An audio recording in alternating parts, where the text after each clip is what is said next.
Narasaraopet parliament సంబంధించి BC వర్గానికి సంబంధించి అనిల్ కుమార్ యాదవ్ అన్నని ఈరోజు ఎంపీగా కూడా మనం పంపించబోతా ఉన్నారు. ఒక మంచి వ్యక్తి, ఒక బీసీ కులానికి సంబంధించిన వ్యక్తి. ఎవరు కూడా గతంలో కూడా ఇక్కడ ఒక నర్సరావుపేట పార్లమెంట్ సంబంధించి ఒక బీసీ కులానికి సంబంధించిన వ్యక్తిని ఒక ఎంపీగా పెట్టాలని ఒక ఆలోచన కూడా చేయని విషయం గత ప్రభుత్వాల గత నాయకులు. ఈరోజు జగన్ ఆలోచన చేశారు. ఆలోచన చేసిన తరువాత ఈరోజు ఒక బీసీ వర్గానికి సంబంధించిన అనిల్ అన్నది ఇప్పుడు అనిల్ కుమార్ యాదవ్ గారిని ఈరోజు ఎంపీగా మనం పంపించబోతా ఉన్నారు.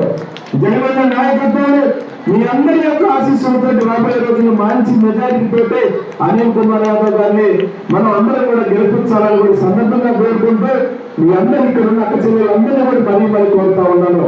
సంక్షేమ కార్యక్రమాల రూపంలో ఏ విధంగా జగన్ నాయకత్వంలో పనిచేస్తా ఉన్నాము, అలాగే సంక్షేమ కార్యక్రమాల అభివృద్ధి విషయంలో రాబోయే రోజులు ఖచ్చితంగా కూడా మీ అందరికీ కూడా అన్నదండలు, మీ అందరి యొక్క సహాయ సహకారాలు కావాలని కూడా సందర్భంగా కోరుకుంటూ రాబోయే రోజుల్లో మీరు మంచి మనసుతోనే జగనన్నని మళ్ళీ మనం గెలిపించుకున్నా అయితే ఈ సంక్షేమ కార్యక్రమం కంటిన్యూగా ఇదే విధంగా కూడా ఎవరు మధ్యవర్తి లేకుండా డైరెక్ట్ గా కూడా డబ్బులు మీ అకౌంట్ లో మీ కుటుంబాలకి సహాయపడే విధంగా ఉంటాయని కూడా సందర్భంగా తెలియజేసుకుంటూ ఈనాటి ఆసరా 4వ విడత కార్యక్రమం ఏదైతే ఉందో ఈ కార్యక్రమానికి వచ్చిన నా అక్క చెల్లెలందరికీ కూడా పేరుగా కూడా ధన్యవాదాలు తెలియజేస్తూ సెలవు తీసుకుంటా ఉన్నాను.